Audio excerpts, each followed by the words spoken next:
Hello, I'm Miss Carla. Welcome. I'm getting used to my hair a little bit now. It doesn't look as weird to me as it did at first. Are you getting used to it? Hi, Charlie. This is Charlie. You've probably already met her if you're this far into the videos. Oliver's sitting over here on my left. We're going to continue reading City of Ghosts by Victoria Schwab today. But before I start, I just want to highlight a program that I'm going to be doing just a little bit later today at 3:30. Every Thursday at 3:30, I do a story time, and it's generally aimed at slightly younger kids, maybe, lower elementary school kids. But the one that I'm doing today, I think if you're watching this video, I think you'll really enjoy the picture book that I'm going to read later today, which is called The Wolves in the Walls. And it's written by Neil Gaiman, who, if you like spooky stuff, would be right up your alley. He wrote Coraline, which was turned into an animated movie. And he's written a lot of other cool spooky things. And then, of course, it's illustrated by someone else named Dave McKean. So it's a cool, spooky kind of picture book, but it's also funny and interesting. And I really recommend that you stick around, come back later today to read it. Because also, when I do these story times on Thursdays, I also do an activity of some kind. And the activity that we're going to do today is also really cool. And I just wanted to give you a little preview of it. I'm going to show you some of the supplies we're going to use. We're going to use this book. You'll have to find your own book at home. One that you have permission to demolish, basically. It has to be a book that you own. Not a library book. This is a personal book of mine. And it has to be a book that you have permission to destroy. So hopefully one you've already read, or one that might be a little bit damaged, or one that you have a second copy of for some reason, or one that you just have absolutely no interest in reading and no one else in your house does either, but you somehow ended up with it. In my case, I have a second copy of this book. So I'm using this one. Then we're going to be using a ruler, Elmer's glue. This is where you might need an adult to help you, because we're going to be using this box cutting blade or any kind of sharp blade or knife that you have. And Oliver, you're sitting on it. Oh. In my case, I'm going to be using a C-clamp. It's called a C-clamp because it's shaped kind of like a C. Although the way this kind of looks more like a G, doesn't it? Anyway, something that you can use to squeeze the book together and hold it in place would be good. You can get along without it, but if you have something like this or a big binder clip, I recommend that. And when we use all of those things, we're going to end up with a secret compartment book that you can hide on your shelf and no one will ever know where you keep your secret stuff. So if that sounds interesting, come back at 3:30 or click in my playlist for kindergarten through second grade story times and find the video from today. All right, let's get to reading City of Ghosts.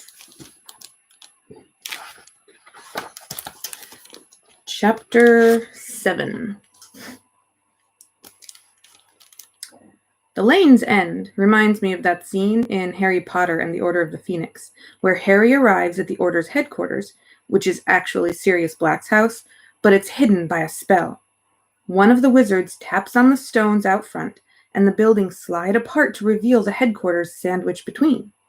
The Lane's End is like that, a gray building tucked between two other gray buildings. Together they sit like books on a shelf, their stone spines running along without any gaps between, their rooftops dotted by chimneys. When we ring the bell on the bright red door, an older woman answers. She has rosy cheeks and fair skin and a fat white cat twining between her ankles. "Oh, hello," says the woman. "You must be the Blakes. I'm Mrs. Weathershire. I run the Lane's End. Come in." The foyer walls are covered in old-fashioned portraits, faces that stare off into space. An arched doorway on the right leads into a sitting room, and at the end of the hall, a steep wooden staircase rises up like a tree. As Mrs. Weathershire rattles off details about our stay, I wander toward the stairs. Jacob falls into step beside me. I bet it's haunted. He thinks everything is haunted. With the lane's end, it's hard to tell. It's old, sure, but old doesn't always mean. A pipe rattles in the walls, and footsteps sound overhead. Jacob raises his eyebrows. Well, maybe. At the base of the stairs, I let my eyes trail up to the landing, only to find a girl staring down at me. She's about my age, dressed in a crisp white button-down and a pleated skirt. She has light brown skin and glossy black hair pulled back into a neat braid. She stares at me, unblinking, and I stare back because there's something strange about her. Familiar. I can't shake the feeling I've seen her before, even though I know I haven't. "Cassidy!" calls Dad. I tear my gaze away and backtrack, passing Grimm's crate. Mrs. Weathershire's fluffy white cat is sticking a curious paw through the bars. Grimm shoots me a look that is half pleading, half murder, and I scoop up the crate and take it with me into the sitting room. The ceiling is high, the walls lined with books, and there's a fireplace flanked by a pair of couches and capped by a chair. The layout reminds me of the 3 seats in the cab driver's story, but there's no gentleman ghost, just Mom and Dad and Mrs. Weathershire. I set down Grimm's cage and sink onto one of the sofas, then yelp when I keep sinking, the cushion folding around me like quicksand. Mom offers her hand and hauls me out as Mrs. Weathershire sets a teapot and a tray on the table. My stomach rumbles. No matter how much food you eat on a plane, you never feel satisfied. "Biscuits?"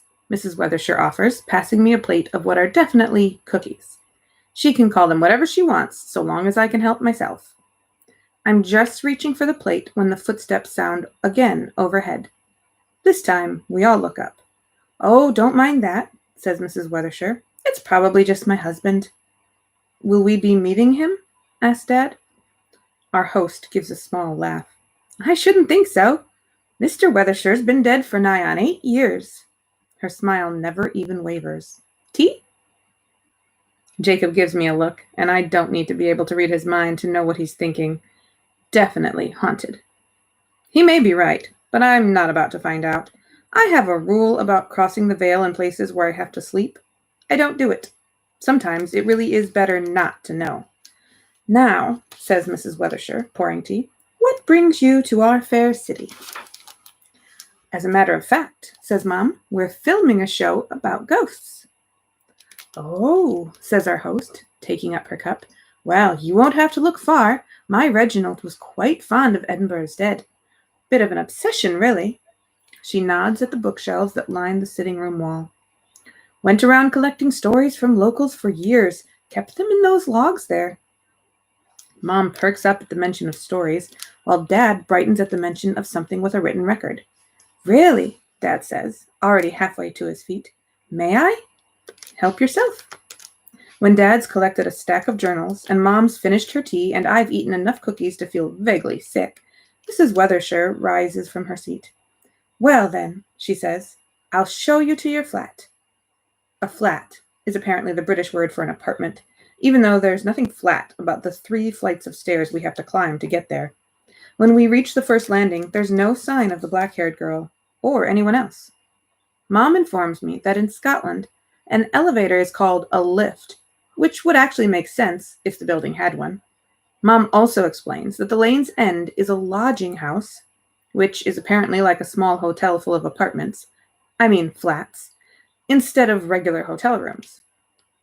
There are 2 flats per floor, and when we reach the 3rd landing, Mrs. Weathershire finally stops before a door with a brass 3B and produces an old-fashioned key. Here we are. The door groans open with a noise like a scary movie sound effect, but the space beyond is cozy and clean. There are 2 bedrooms and a living room with an old hearth fire, a sofa that looks less likely to eat me, and a writing desk beneath a large window. Mom and Dad linger on the landing, chatting with Mrs. Weathershire. "If you need anything," she's saying. I'm just down on the first floor. Meanwhile, I free Grim from his travel crate.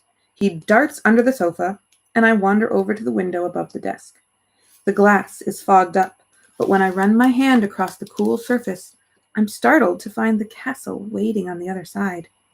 It looms over a landscape of peaked rooftops and stone chimneys, and I'm struck all over again by the view, more fairy tale than ghost story. Jacob, I say softly, you've really got to see this. But Jacob doesn't answer. I turn around. He's not there. I check the bathroom and find a clawfoot tub. It literally has monstrous talons for feet, like the bottom half of a gargoyle that's been hollowed out. But no Jacob. Jacob! I hiss, checking the first bedroom. Nothing. I enter the second one and find him standing at the foot of the bed, eyes trained on something hidden behind the door. Jacob? He doesn't blink, doesn't move. As I slip behind him into the room, I see what he's staring at. A mirror. A large mirror in a gilt frame propped against the wall. At first, I think he has seen something strange in the reflection, but then I realize it's the reflection itself that snagged his attention. I follow his gaze and go still, the hair on my arm standing on end. There are two Jacobs, the one beside me and the one in the mirror, but they're not the same. The Jacob beside me is the one I know, but the one in the mirror is grayed out and gaunt, his shirt and jeans soaked, river water pooling at his feet. I'm not easily spooked these days, but seeing him like that, it scares me. The Jacob in the mirror looks dead. I stop. I don't let myself think the word. Jacob, I say, but my voice doesn't seem to register. His eyes are focused and empty at the same time, and I reach out to shake his shoulders, but of course my hands go straight through. In the end, I have to step between him and his reflection, breaking his line of sight. Jacob! He blinks, taking a small, shuffling step back. What was that? I ask. His words are slow, sluggish. I don't know. He shivers as if cold and turns away, drifting out of the room without another word. I look back to the mirror, half expecting to see the other Jacob still standing there. But it's just me. I head into the living room where Dad is charging his phone and Mom is unpacking. Jacob is perched on the sofa, his gaze still strange and distant. Are you okay? I think, collapsing onto the couch beside him. He nods absently. Outside, the sun vanishes behind clouds and the room suddenly darkens. It's like stepping through the veil. Everything goes gray, ominous. Mom puts her hands on her hips and looks around. This is delightful, she says, without even a hint of sarcasm. She turns to me. Any sign of our resident ghost? I assume she means Mr. Weathershire and not Jacob, so I shake my head. Probably just a large cat and some old pipes, says Dad. Mom winds her hair into a messy bun. You're no fun, she says, kissing his cheek. You're twice as much, he retorts, cleaning his glasses. I stifle a yawn. A second later, Dad yawns too. Don't you dare, chirps Mom. We have to stay awake. It's the only way to fight jet lag. Jet lag is apparently what happens when you fly overseas at night and your body hasn't had time to catch up with the clocks. I curl up against the couch while Dad calls the producers to let them know we've arrived. The crew is flying in tomorrow from London, and they'll come to meet us, as will our local guide. Dad wanders into the bedroom, talking logistics, but I suspect he really just wants to take a nap. I yawn again and close my eyes, but Mom grabs my shoulder. Come on, she says, dragging me to my feet. It's such a nice day. I glance out the window. It looks like rain. But Mom's not having it. She tosses a raincoat into my arms. Good thing we came prepared. I glance back at the couch, but Jacob is gone, and before I can go looking for him, Mom hooks her arm through mine, hauling me toward the door. I only manage to get free long enough to grab my camera. As we step out into the gray day, a fine mist fills the street, turning people to shadows. Gulls screech by. Somewhere in the distance, a church bell rings. So this is Scotland, I think. How haunted can it be?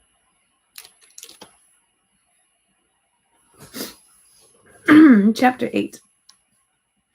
Torture, murder, mayhem! A man in a top hat and tattered suit spreads his arms wide. Learn the city's darkest secrets in the Edinburgh dungeon! Bagpipes echo on the air, and a woman in a dark dress leans against a pole with a lantern on top. Ghost tours every night, she says. Starting at dusk, look for the lantern. Come to Mary King's Close, announces another man in an old-fashioned cloak. Learn the tale of Burke and Hare. Follow in the steps of the city's dead. Mom and I are walking down the Royal Mile. It's a broad and busy road that runs from the castle all the way down to the base of a giant hill called Arthur's Seat. They stand like bookends, the castle and the hill, on either end of the city. Mom is giddy, caught up in all the hustle and noise, but I feel like I'm losing my mind because underneath the bustle I can hear the nagging tap, tap, tap of ghosts, some faint and others close, and all of it coming from every side, a low, steady beat, like the city has a pulse. I keep my hand on Mom's arm as we weave through the crowd. Most parents have to keep an eye on their children to keep them from wandering off, but I've always had to keep an eye on her. Dad's the sort to memorize direction, but Mom prefers to get lost. How else will you find anything new, she always says. Mom ducks into her tourist shop to grab us bottles of water, and I hang back on the curb, snapping photos of the street performers and the crowds. I photograph the woman in white who stands on top of a pillar and wails an eerie song, her voice rising and falling. The old man clutching a bouquet of black paper roses with words written on the petals. A man wearing a kilt and playing the bagpipes. A haunting, wind-like tune. It's all for show, of course, meant to fill the streets with an eerie air. But beyond the act, I can feel the ghostly pull of the veil. It's usually a thing I have to reach for, but here, now, amid the chaos of the Royal Mile, it reaches for me, puts a hand on my shoulder, pulls me close. Gray threads dance in my sight, but I don't lean in. Instead, I pull my raincoat tight around me and scan the streets, taking in shops and pubs, churches and liquor stores, and my eyes snag on a row of cameras in a window, and my heart quickens. It's a photo store. Bellamy's, reads the curling script across the large glass window. I take a mental picture of where we are so I can find my way back when I finish the roll of film. Mom reappears with bottles of water, a candy bar, and a sightseeing booklet. Come on, Cass, I found something you'll love. I brace myself for something creepy or ghoulish, but Mom leads me down the road to a place called the Elephant House, a bright red cafe with a banner that proudly announces, Birthplace of Harry Potter. No way, I say, following her inside. I'm in awe as Mom and I explore the cafe. Apparently, it was here at the Elephant House where author J.K. Rowling, the J.K. Rowling, dreamed up Harry and Hermione and Ron. Here, she sat at one of the wooden tables and created Hogwarts and Azkaban and Diagon Alley. Here, she invented Quidditch and the Triwizard Tournament and the Deathly Hallows. Even the tiny bathrooms tell a story. They are covered in thank you notes, so many languages and handwritings that they all blur into a tapestry of love, a permanent monument to a legendary series of books. By the time we step back out onto the street, I am beaming. Edinburgh is officially my favorite place.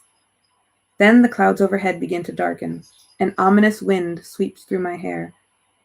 I think it's about to rain, I say, shivering. Mom shrugs. This is Scotland. It's always about to rain. She studies her booklet again. It must be the lingering magic of the Elephant House, because when she says we should visit something called Greyfriars Kirk, I agree. Only when we're walking do I realize I have no idea what a kirk is. It's a church, says Mom, adding cheerfully, and this one's home to the most haunted graveyard in Europe. And just like that, the whimsy of the wizarding world is gone, replaced by the threat of specters and spirits. As Mom and I make our way to the graveyard, I can practically hear Jacob in my head, uttering a low, sarcastic, "Yay!" The iron gate sits between two stone columns, metal letters curling overhead. Greyfriars.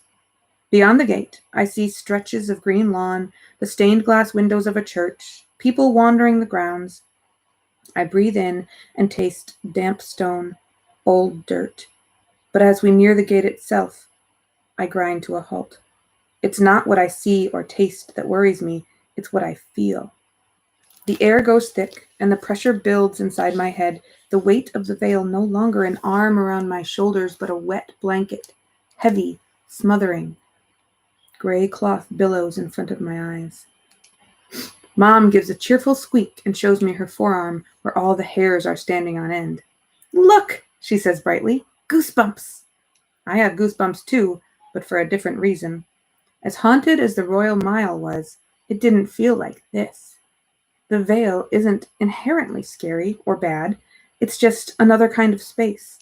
But the energy here is dark and menacing. I'm about to tell Mom we should head back, but she's already got her arm looped through mine, ushering me across the threshold and inside the graveyard walls. Even though I haven't crossed the veil, it still feels like we've stepped out of one world and into another. There isn't a tour group. No, there is. There's a tour group just inside the gate. The guide gestures to one of the graves where dog toys are piled on the dirt. One of Greyfriars' most famous tenant explains. Oh, let me try. He has a posh British accent. One of Greyfriars' most famous tenants, explains the guide in a posh British accent, was a terrier named Bobby.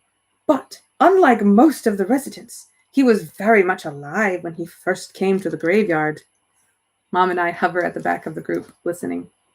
It's said that when his owner died and he was buried here, Bobby stayed by the grave, not for one night or two, but for 14 years. When he finally passed away, a collection of sad ahs from the group, he was buried just within the gate. The guide's expression sobers. Bobby is probably the kindest ghost you'll find among these stones. Greyfriars is home to the bones of the murdered and the murderers alike. He stops talking, lets the silence grow tense, then claps his hands. Now, you've got 1 hour to have a look around. Try to avoid the poltergeist up the hill. The tourists break into smaller groups and wander up and down the paths. Mom brightens at the promise of a poltergeist. Now that we've got to see. You go ahead, I tell her. I'll stick to the normal graves. Okay, she says. Just don't go too far. She bounces off with all the enthusiasm of someone rushing toward cake, not corpses. I turn, surveying the rise and fall of the graveyard. Tombstones are everywhere. They line the graveyard walls as tall as coffins turned upright, and stick out of the ground like teeth.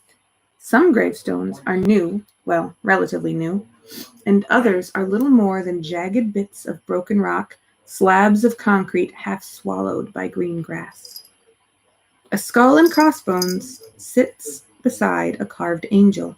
A stone reaper looms over a set of anchors. A hangman's noose, a cherub, a bouquet of stone roses. Here and there small gifts have been set on top of gravestones or left in the tangled weeds. Bells and trinkets and folded bits of paper. Don't go too far, Mom said, and I don't mean to, but with every step the veil gets heavier, folding around me like river-wet clothes, like icy air. My lungs ache and my vision goes gray, and by the time I realize what's about to happen, it's already happening. I'm being pulled through. Chapter 9. I hear the scrape of handlebars, feel the rush of cold water in my lungs, and then I'm on the other side. The tourists are gone, and the graveyard stretches grim and empty. This has never happened before. Sure, I've been places where the veil felt strong, but never strong enough to reach out and grab me, never strong enough to pull me through. I look down and see the coil of bluish light glowing through my chest. A tendril of fog circles my knees. It feels wrong being here without Jacob, and I turn, already looking for the way back, but my feet feel rooted to the damp ground.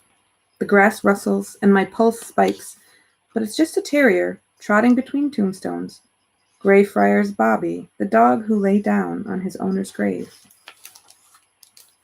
I catch more movement up at the top of the slope. There, a man paces outside of a crypt, smoking a pipe and muttering to no one. Shadows wick around his edges, smudging the air black. Poltergeist, I think, remembering Mom's excitement. But he doesn't stray from his crypt, and I'm starting to think this place isn't so bad when someone screams. I spin, and the veil ripples around me as more figures take shape in the fog. A man being hauled toward a platform where a noose hangs waiting. I turn away, only to find a procession of people making its way through the front gates. I shouldn't be here. I need to go. I need to pull myself out of the veil, and I'm about to, when I see the woman watching me. The first thing I notice is the color of her cloak. A red so bright it's like a tear in the gray fabric of the veil. She moves through the graveyard, wisps of black hair curling like fingers around her hood. Her skin, where it shows, is milky white, her lips crimson. I want to take a photo, but my hands hang useless at my sides.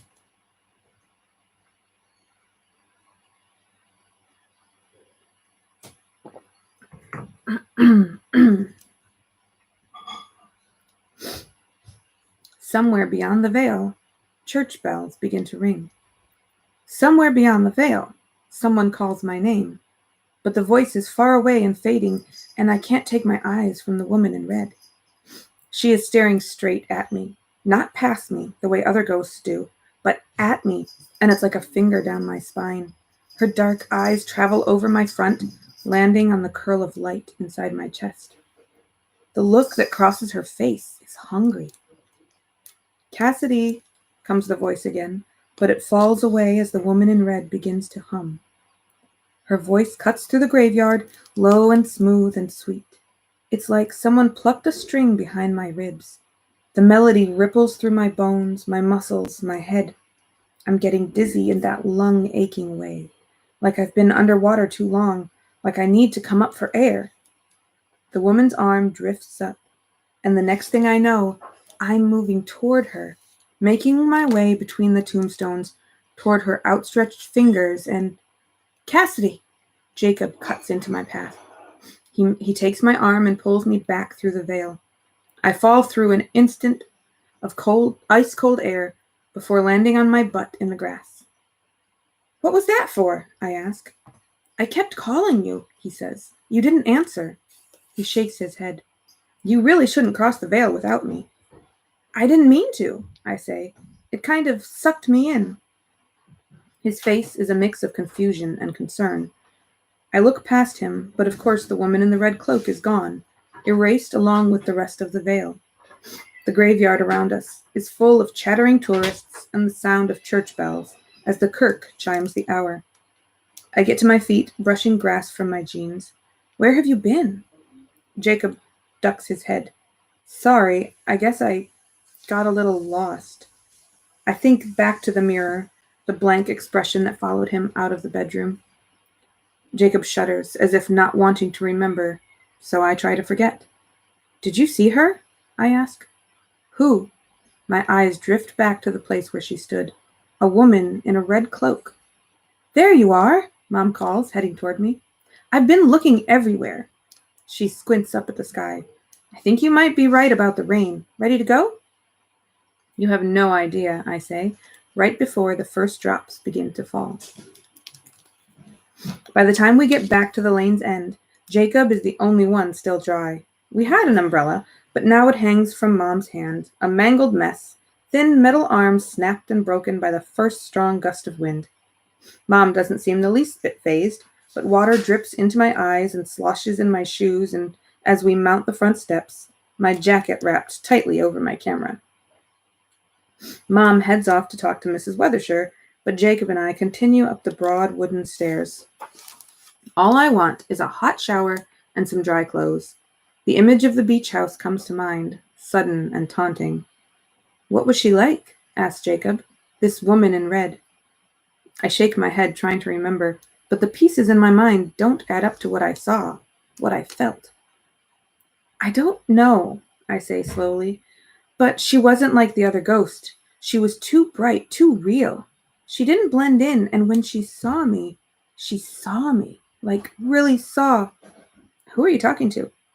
The question comes out of nowhere. That is, until I climb the last few steps and see the girl from earlier. She's sitting primly in the window seat on the second floor landing, a book open in her lap, and her dark braid draped over one shoulder. Well, she presses. Her accent is proper, so crisp, I can't tell if she's actually a year or two older than me, or just really British. Who were you talking to just now? Myself, I say, trying not to cheat a glance at Jacob. Don't you ever talk to yourself? She purses her lips. I don't make a habit of it, she says, her gaze dropping back to her book. Come on, Cass, whispers Jacob, but that déjà vu sense is back, like the tap, tap, tap of the veil, only this is a tug pulling me closer. Are you staying here long? I ask the girl. Who knows, she says, without looking up. Okay, so not the chattiest. Well, I should go change. I gesture at my clothes. My pants are soaked. A small sound escapes the girl's mouth, something between a snort and a scoff. You mean trousers? I look at her blankly. Pants are what you wear underneath. Jacob cracks up at that, and it's crazy, but I swear the girl's gaze flicks toward him. Just for a second. It's so fast I almost don't notice. So fast I can't be sure. But Jacob goes quiet, and he moves to stand behind me. Biscuits, flats, lifts, trousers, I say. I thought American people and British people spoke the same language. Hardly. She closes the book and gives me a sweeping look. What brings you to Scotland? Ghosts. Her eyes narrow. What do you mean? My parents, I explain. They're filming a show about famous ghosts around the world. This is our first stop. The tension bleeds out of her. Ah, I see. Yeah, I say. Apparently Scotland is, like, really haunted. Apparently. She rises to her feet. That's when I notice the necklace. It's a pendant on a long silver chain. As the girl straightens, the pendant spins. I realize it's not a pendant at all, but a small round mirror. It tickles something in the back of my head, but I don't know what. She's already tucking it beneath her collar. I'm Cassidy Blake, I say, thrusting out a hand. She eyes me a moment before taking it. Lara Jane Chowdhury. She starts past me down the stairs, and it's crazy, but I can feel her walking away, as if there's a rope spooling out between us. And maybe she can feel it too, because she glances back and considers me a moment, forehead wrinkled in thought. Do you believe in ghosts, Cassidy? I don't know how to answer that. I mean, you're supposed to say no, but it's kind of hard to do that when Jacob's standing there, arms crossed, beside me. In the end, I guess my silence speaks for me because Laura's mouth quirks into something like a smile. I'll take that as a yes, she says, vanishing down the stairs before I can ask what she believes. Jacob waits until she's gone to speak. I've got a weird feeling about that girl, he says. Yeah, I say. That makes two of us. That's the end of the chapter. Tomorrow, we will start chapter 10, page 92. I hope you're enjoying it, and I hope I'm not mangling the accents too badly. I know I did really bad with that tour guide guy, but I'm working on Lara's accent. It's not great, but it's kind of fun to try and mix it up a little bit when I'm reading. Anyway, have patience with me. I'll see you all tomorrow. Have a good day.